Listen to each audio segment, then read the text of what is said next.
Flow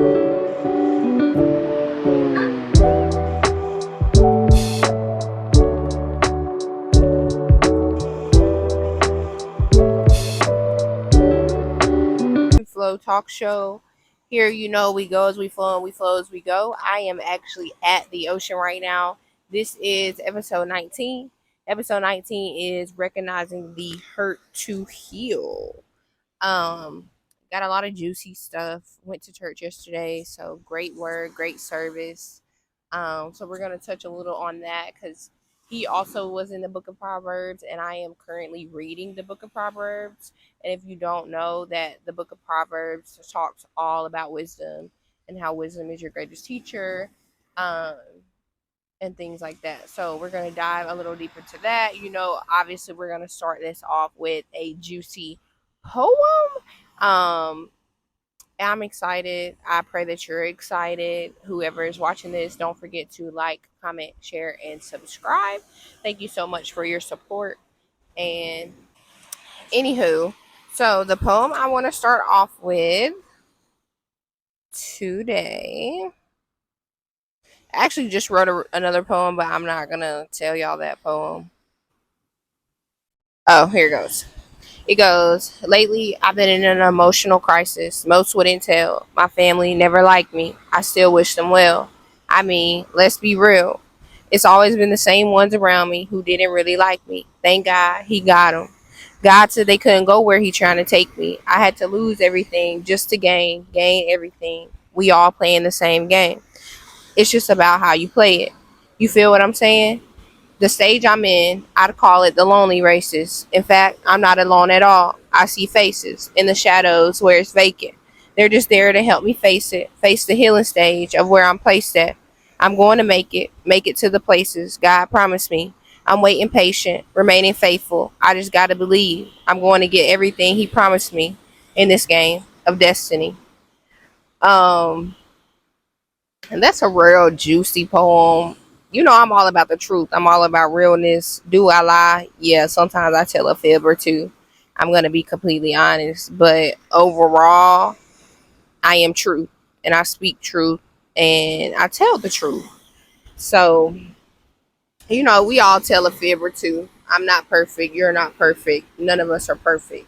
So, I am currently reading, I wanted to share, I am currently reading Holier Than Thou by Jackie Hill Perry. And it is such a great book. I wanted to read this one page. Now, y'all know I'm all about love. This channel, who I know God to be is love, however that may look. But this kind of shares how some of us may look at how love is portrayed, but it's not what love is. So it goes, when we read the sentence, God is love, disconnected from a fundamental understanding that God is holy, holy, holy, we interpret the text with our experiences as the commentary, using our life as a cross reference, agitating God with our world. We inevitably end up with a God made in our own image and then expect Him to behave just like us. As finite beings, it's hard to trust in anything that doesn't accommodate us in some way. As an attribute of God, holiness feels too far from our reach. Love feels safe, tangible, good. We've touched love with our hands, snaked it between each finger like a wedding ring in search of a home. It makes sense why we want God to be the best of whatever love we've known then, and in one sense, He is. But as transcendent and therefore unique, different, distinct, incomparable, and independent of the earth, the people, feelings, and events that define love for us are an inadequate mirror to find God in.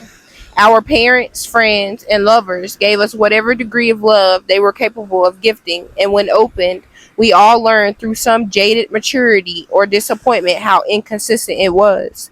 Their best was never good enough, no matter how sincere it was, because all of their love was tainted and twisted around a hard heart, and their creaturely nature made it an insufficient substitute for God's. Besides the finite being part, we are infinite beings, but I won't go there. That there was so much truth in that. how we have come to know love through our own experiences in our own relationships, and that is not inadequate to mirroring what God's love is. And love is pain, love is suffering, love is, hurtful sometimes. But love is pure, love is good, love is action. Okay. Um, so let me go to my notes and see what I wanted to touch on. I wrote some notes down. So yesterday's message at church was from Proverbs 23:23. Y'all know I love the double numbers. I'll actually, if y'all like, I'll tell y'all, because I use that 23:23 as an angel number. And 23:23 is a sign of divine protection and guidance. Biblically, angel number 23:23 signifies that your angels are watching over you and are working to lead you to a prosperous future. Angel number 23:23 asks you to trust that everything is going to work out. All you have to do is ask your angels for help. It signifies the strength found in balance. It serves as a reminder that a balanced life where work, relationships, and self-care is necessary. That God is always near you, no matter what happens in your life, no matter how bad things may seem to get. It is a sign to nurture your bond with your relationships while allowing room for individual growth. Um, it's about true love, honey. I actually did a TikTok thing. Ooh, a TikTok thing. Where it was like, how will you end 2023? Child, it's on some crazy in love. I said, God, who I'm gonna be crazy in love with? I don't even talk to nobody right now. So that's another thing I wanted to touch on before I get deep into the notes, is that next month will make 8 months that I have been single. Like, and I'm talking about like single, y'all. Like, I'm talking about I haven't dated anyone. I haven't texted anyone. No, not 8 months. December will make a year. 8 months I will be celibate next month. Yeah. And I've never gotten this far. Again, since I was in the 8th grade. I am so proud of myself. To be able to grow spiritually. I am preparing and getting prepared to meet my husband. And meet my soulmate, who I will finish life with. And if it isn't soon, because I know I'm still working on myself, I'm going to hold out until then. I'm at this point in my life where I've had the fun as far as like sexual activity goes, and like intimacy and wasted time with things that aren't going to take me far. I believe at this point in my life that I've had the necessary lessons in failed relationships, where I've learned enough outside of myself that I don't need another failed relationship. And God, I don't need another test. I'm telling you this. I've learned all the lessons. I actually want to also read. I'm gonna read Proverbs 23:23, and then I also wanted to read another scripture to you all. So Proverbs 23:23 says, "Invest in truth and don't sell it. Invest in wisdom, instruction, and understanding." That's the FBV version, the Free Bible version. I'm going to read the King James version, and it says, "Buy the truth and sell it not. Also wisdom and instruction and understanding." Um,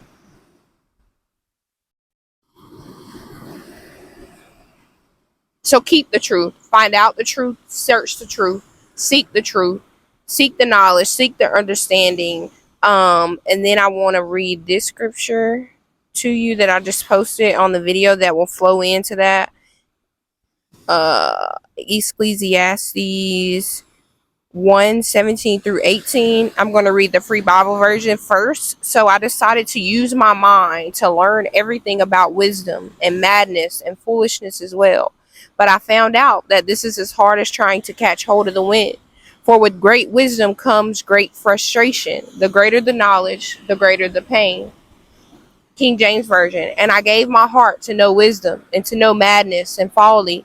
I perceive that this also is vexation of spirit, for in much wisdom is much grief, and he that increaseth knowledge increaseth sorrow.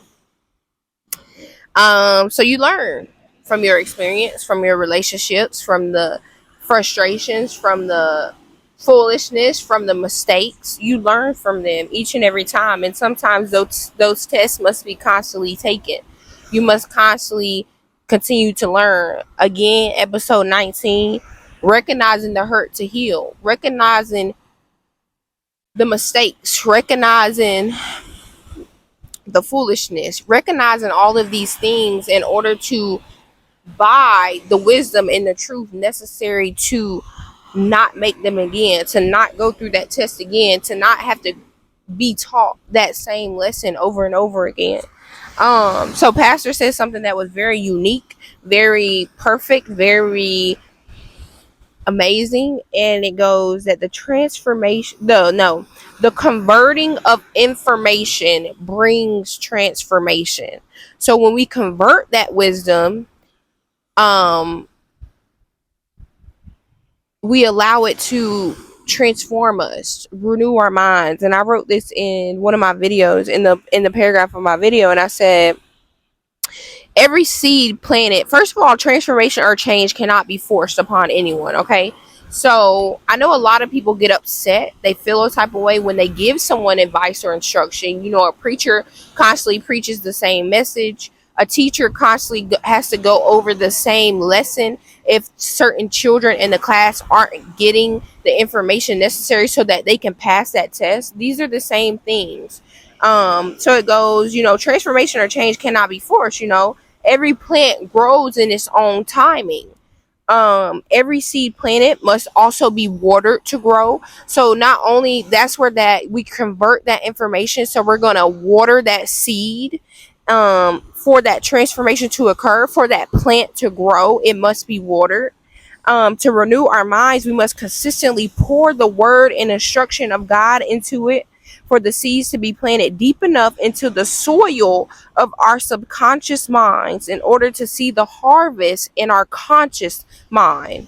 Um, Man. So then I say, dying to yourself, or an ego death, which is letting go of all that you are currently and were your past, allowed you to grow a stronger and more powerful spiritual connection to God or your higher self. Wisdom is your greatest teacher. Reading the book of Proverbs again will allow you to learn how well wisdom is your teacher, and what she can teach you when you, and you should pray, um whenever you pray, at all times, pretty much, for the spirit of wisdom and the spirit of discernment. Okay. It's not easy, but it's always worth it. Absolutely. Because again, to increase your wisdom means, the greater the knowledge, the greater the pain. So increasing your wisdom means more sorrow, means more pain, more lessons, more mistakes, more failed relationships, more failed friendships. These things give you great wisdom. Okay. So don't get upset when you plant seeds into someone and they don't automatically take that advice. They don't automatically do anything with that information, because it takes time. And you know, when they need to, when it is necessary, your spirit will bring it back to your remembrance what has been said to you and what you should do in that necessary situation in order to move forward. Um, Let me get back to my notes now. Actually, yeah. So it was another thing. See, we, as people, we're always talking about the effects, but we're leaving out the causes. So, for instance, you know, um, let's say a child, I'm going to just use this example. Let's say a child is going to school, and that child is consistently asking their mother or their parents, like, that they want to participate in a sport, in a activity, in a club, and or get a job. And that parent is consistently telling them, no, no, you can't do this, you can't do that. I don't have the money for that.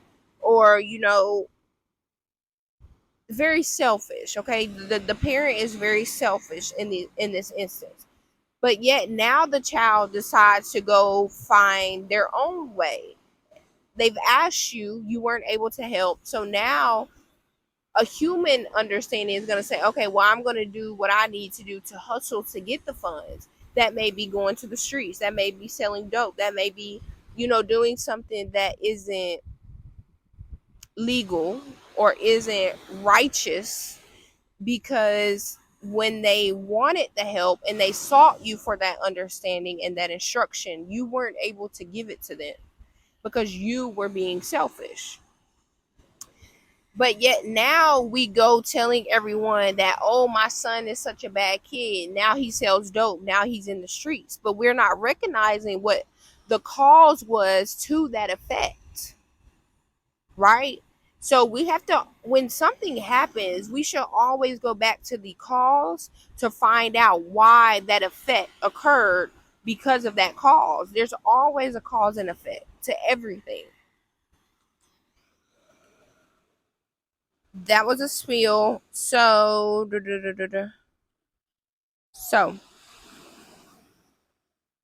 oh, this is a real big one, and I made a video about this too. We shouldn't allow the judgment of someone else to alter our judgment of how we perceive them. Everyone should have the right to see people for who they believe them to be for them. Okay, and I have an example for y'all for this. So, growing up as a child, I didn't know um my mom's childhood traumas until I started asking her questions now as a adult. And when I started to ask her things and she got to telling me about who her mom was for her, it really hurt me because that's not who my grandmother was to me. But if she would have told me back then as a child and would have painted a picture of how bad her and her mom's relationship was for them, I would have perceived my grandmother in a different light, in a different way. But for her to have allowed me to have my own relationship, to see her how I want to see her, which is loving, which is caring, which is willing to do whatever it takes at any given time. She's always on the move. She's always willing to help. That wasn't the person she described to me that was her mother, but that's who I knew to be as my grandmother, you see? So we have to, and it happens a lot when, say, the father doesn't isn't involved in that child's life, and you are a single mother or you are a single father, and you speak down a lot on the father and mother that is not present in that child's life to that child, to because of your hurts. So you're projecting your own hurts onto that person to try to get them to see them how you see them, to to feel the pain of how they made you feel. But that's not righteous. That's not okay, because now you're not giving them a chance to know them for them, and it may be that they still come out to be that same person that you know that they are, but you still have to give them the opportunity to find that out. Um so I think I wanted to talk. I actually did go to a powwow recently, which is a Native American like festival. I don't really know like how they categorize it, but it was interesting. This is only their second year doing it, so it wasn't really that like big of a thing, but we did get to see like them dressed up and then like dancing. And, a lot of Native Americans and Indians, they handcraft bracelets and necklaces, and I actually got me a Peruvian turquoise bracelet. My spirit kind of like led me there. It was very beautiful. And I'm going to tell y'all actually the Peruvian turquoise and its meaning.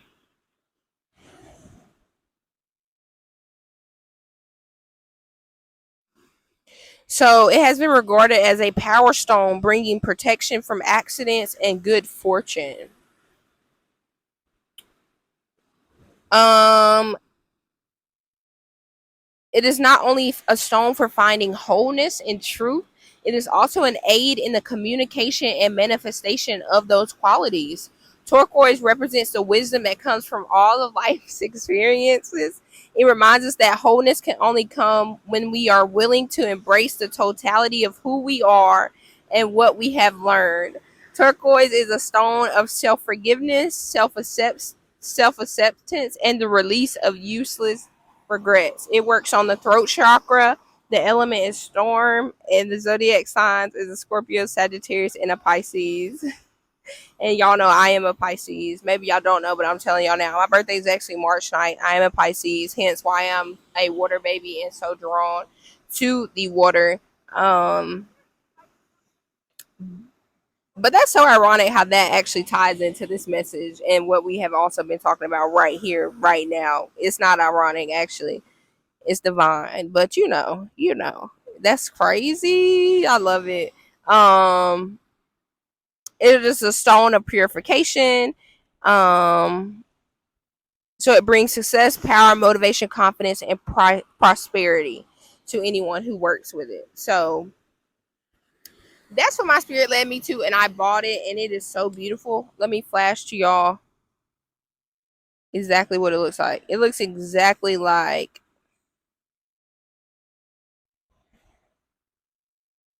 this. So, and it's on a bracelet.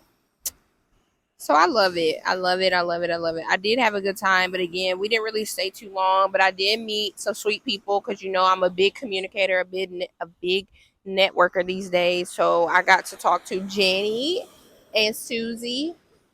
So I learned all about the Native American food and the types of foods we grew, and I actually learned a lot about how the Africans and Native Americans actually started working together. So when the slave trade came over in the 1700s, I want to say what she said. um the Africans began crop sharing pretty much. So the Africans brought sweet potato, two different types of beans, and something else. But y'all, our corn used to be like tiny corn and not big corn. And now the big corns that we have now is commercialized.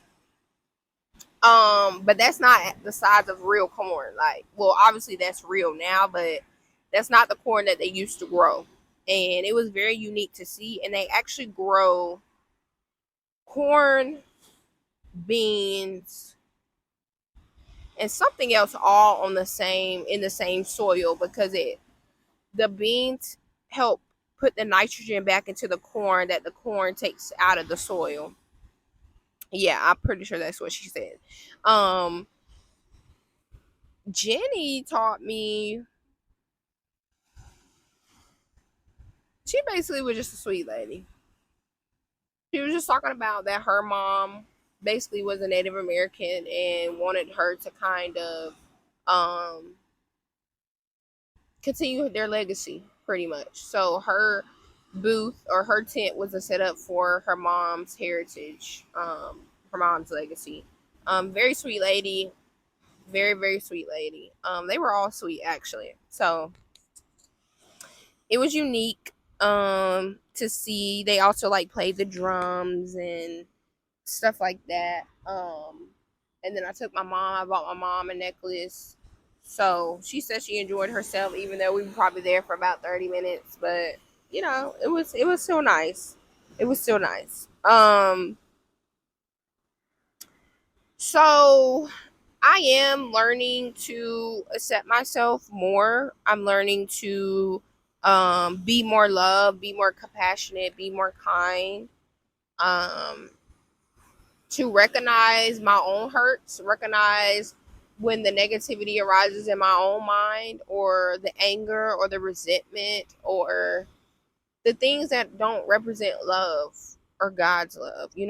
The key is you're trying to be the representation of God as much as you can. That's what it really is. And the representation of God is love. So that's turning the other cheek, um, apologizing when you're not necessarily in the wrong, or what you consider to be in the wrong. Um, Humility, a lot of humility, a lot of integrity. I do also want to say, I haven't told y'all, but I know I done said this so many times in a couple of these episodes, and at this point, I'm gonna just stop saying it. Hold me accountable because I hold myself accountable, but I still have been dabbling in marijuana. I usually do it probably like twice a week, and I mostly take edibles. Sometimes I smoke, but if I smoke, it's like I can only hit it like 3 times, and like my tolerance is not there anymore. Do I want to do it consistently again? No. Do I do it for leisure? Sometimes, yes. So I just wanted to like throw that out there. But I don't try to, because I still don't like what I have been smoking is homegrown, or the edibles is made with the same homegrown um substance, but I just don't like the coming down effects. The high only stays high for so long until it's time for you to come back down, and when you come down, you crash down. Like, and I just don't like that part. Like, I don't like the sleepy part, because now I have just a lot of energy, and I'm always like, I want to stay motivated. I want to stay. I wouldn't say positive, but I just want to stay motivated. I don't want to be sluggish, and I've just learned that it has different effects on different people. So you have to, that's what I want to talk about. So when you're asked to stop things, or to like, moderation, too much of something is harmful. So you have to learn moderation. If you're doing something too much and it's preventing you from doing anything, taking action, being motivated, being releasing that spirit of procrastination, or if it's making you angry, if it's making you not feel yourself. And this could be with anything. Like, I'm not just talking about any substance. I'm not talking about alcohol. I'm talking about, this could be people that do this to you. This can be watching too much TV. This can be hanging out too much. Anything of too much is not good for you. When you can't sit with yourself, be with yourself, listen to yourself, hear God speaking to you, those type of things. So yes, God will ask you to cut back on things that are, what can I say, messing with the vibration of your frequency, your higher frequency that you need to vibrate on to be spiritually connected. You have to cut back. You do. We got to stop acting like we're gonna be perfect. We're not. And I tell y'all things because I like being vulnerable with you. I like telling you the truth. I like letting you know who I am. I like being open with you. I don't want to hold back who I am, because I don't want you to ever be like, oh well, she didn't say this. Or I want to be truth. Like, I want to be the truth. I want to speak the truth. I want to live the truth, my truth. You have your truth and I have my truth, and this is my truth. So, just be considerate of others, be forgiving. It says, condemn others and you be condemned. Forgive not and you won't be forgiven. Same thing. Be lenient, be considerate, be kind to others. Treat others the way you would like to be treated. And a lot of times, why we need to recognize that hurt to heal is because there are things within us that have been hurt, the traumas, the things that are deeply embedded in us that cause us to treat people a certain way, that cause us to react the way that we react, that causes us to respond the way that we will respond. So we have to fix these things. And the only way that you're going to be able to fix these things is that you start going into moderation with certain things that are altering your mind. Because we have to renew our minds. That's what it's all about. You are trying to gain control of your mind and to make it as pure as possible, so you can be vibrating on the highest frequency that is possible. You can be more aligned with your higher self. To you want to know your purpose, you want to walk in your purpose, you want to know your calling, you want to be your best self at all times. And being your best self means being as pure as possible. Pure means just being real, being authentic, being you. Okay? So just be mindful of that. I love you. I will always love you. I don't even know you. Y'all know I always say that. And I just pray for you. I pray for the families in Gaza and Israel and Palestine, like Stein or who. At the end of the day, it's people. Forget a country. There's people and the inconsiderate, unloving, hateful people that are doing these things and they feel no remorse, no regret, no love. It's not going to turn out well. It's not going to turn out well. Remember that karma is real. I don't care who you are. You will be chastised. You will be chastised. You will be. It will not go you will not go unpunished. Um and I it just really hurts my heart. These are kids. These are families that are just being taken just for granted. Like, and I know that everything happens for a reason, so I'm gonna put that out there. It's so funny, y'all. My mom, I woke up this morning, I kept getting text messages, so I woke up to look at them. Honey, my mom and her husband's outside recording the spaceships that have been flying in the sky. And she got a great picture this time. We was in the car the other day. She was like, "Shoot, if I see him, I'm gonna go famous because I'm gonna post a video." I said, "Lord, please." I never told y'all the story, but when I first started talking to my mom and them about spirituality and what we would consider crazy things, theories, and those type of things, it was very what's the word for it?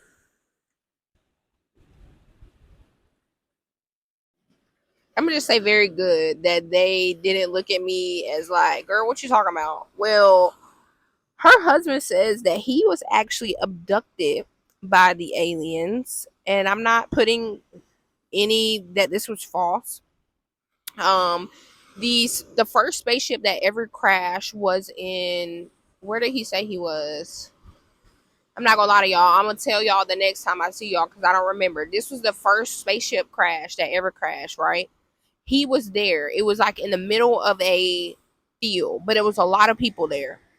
And they took him, and he says he remembers waking up and he saw them standing around him, and they were like doing something with his body, like they were running tests. And they marked him with a number 8, and you can barely see it, but I was able to see it, and it definitely is a number 8. What that means, I don't know. But for the last couple months, he says that they've been following him. So like when he goes out by himself without my mom, he'll be like, he'll come. She said that he'll come back to the house and he'd be like, they've been following me. So she thought that he was just like, well, why they be following you when I'm not with you? Like, you always say that, but then I don't ever see them following you. So last night it was like, oh, maybe he not lying, and it was indeed. I'll add the clip in here for y'all to see what she recorded or whatever. It's interesting. Things like this is just interesting, that to know that this world is far bigger than we could ever imagine, and that this is only 5% of the universe. Earth is only 5%, the sun and the moon, and our solar system is only 5% of the universe. That's crazy to think about. So I just wanted to share that little story. I love y'all. Thank you so much for tuning in. Please recognize your hurt to heal. Isolate yourself. Go into isolation and start seeking God. Start asking questions. You see a little dot on my phone? Yeah. And it's moving too. I see it. Look, my hands ain't moving.